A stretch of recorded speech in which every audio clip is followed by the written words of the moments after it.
It is always a pleasure to have Andrea Goeglein with us, the Executive Mentor, and I like that title. Books that matter if you let them. So, Andrea, good to have you back on the program, and today, I love this title, Shifting Sands. Yes. Sounds like a soap opera. Yes.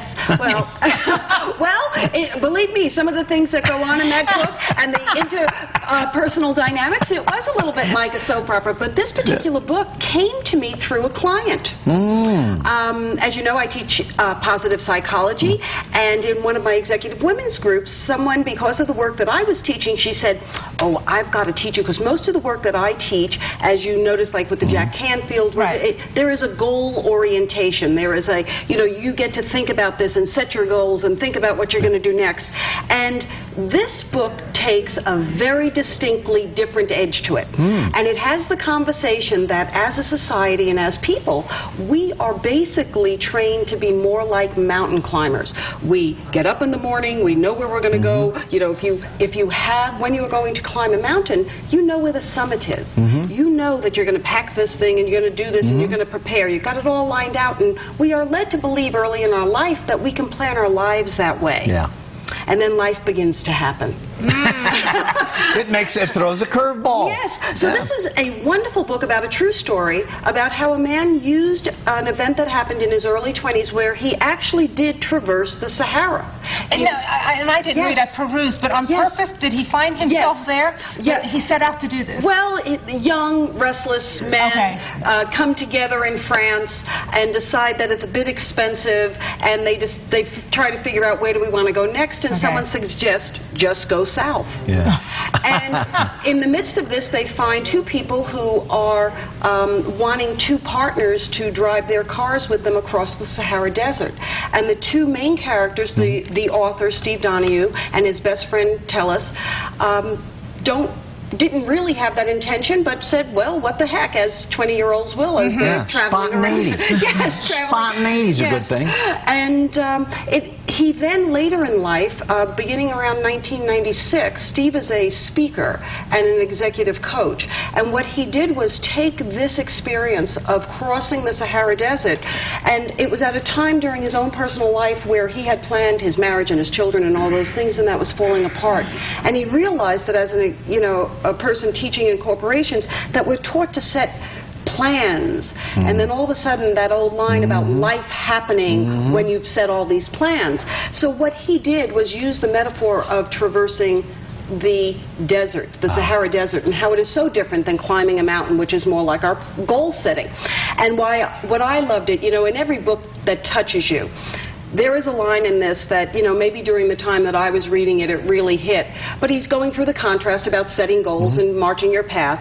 And then he talked about what it was like to go to bed one night where he knew exactly where he was going to be going, where the next point they were going to try and make in the morning. And they knew where the sand dunes were, and they knew where everything was in their minds, what they were going to do. And when they woke up, there had been a horrible sandstorm. And that changes the shifting, thus the soap opera. That changes the horizon immensely. Dramatically. You go to bed, and how many times in our own personal business lives, in our personal lives, we go to bed thinking we know exactly what we are going to do. And then something happens in a moment, in a second, in a few hours that completely changes. It's like you said, life happens. Oh, yes. And you've got to be able to adapt. We need to teach our young people that. It's well to plan and have that, but it's those people that can live through the changes of life. Yes. And the I things love that come the way up. he says use a compass and not a map. Absolutely. And that happens to be a really beautiful, as we connect all these different books, one of the core things is understanding who you are as an individual. What are your beliefs? What are your values? Well, the metaphor for the desert is using a compass and not a map. Instead of following someone else's rules, know truly what your internal compass. Many times you've heard the word true north. What is your true north? Because in times of adversity, what you will go back to, if you can stay as close to your own beliefs and your own values during times of adversity, you will traverse them better. That is such good advice. Yes. I think the worst thing, though, is to be stuck in the sand. He talks about that. And one of the chapter headings happens to be when you are stuck, deflate.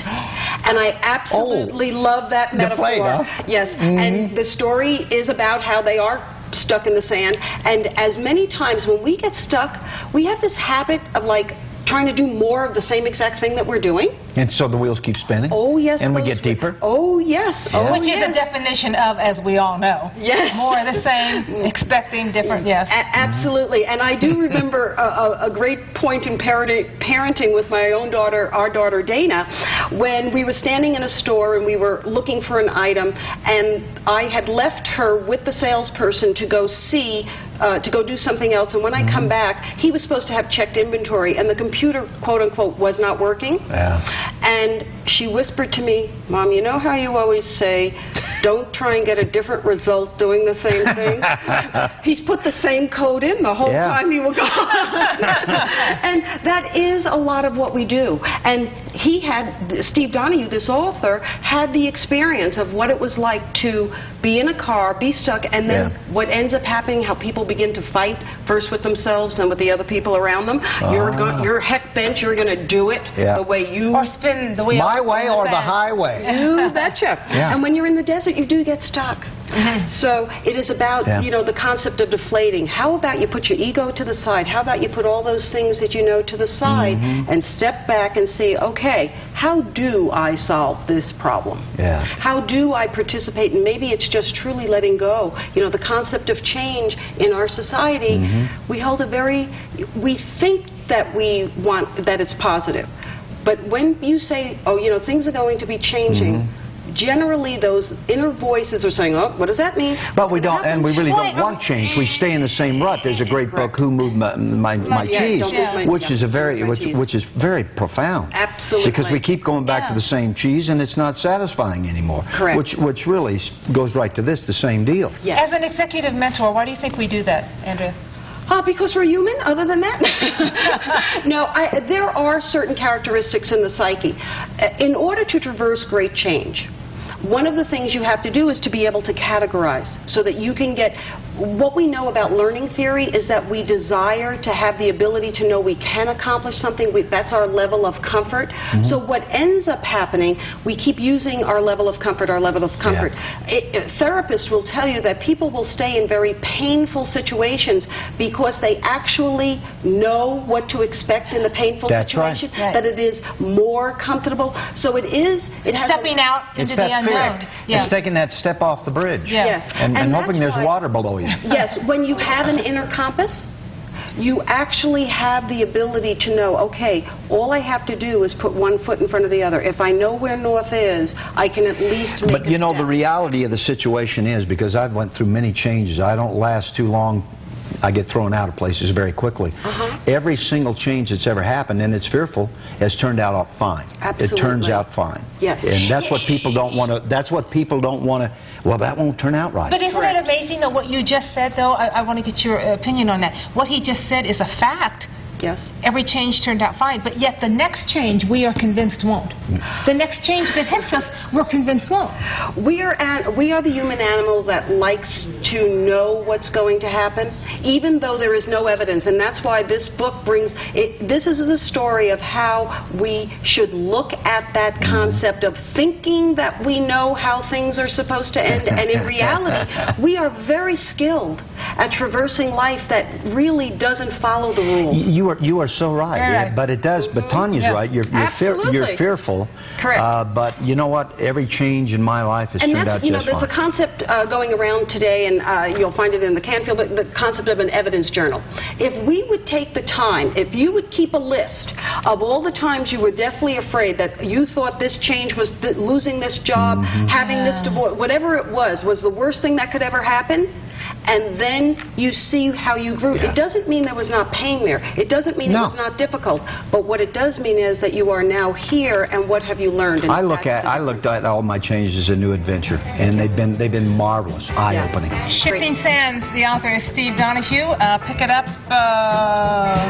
The library will have it. It's about a 4 or 5-year-old book. Amazon.com, if you're allowed to say that, and a host of other places. Andrea, we just allowed you. Thank you. Andrea, great information. Great book, Shifting Sands. Look for it on a network near you in a soap opera fashion.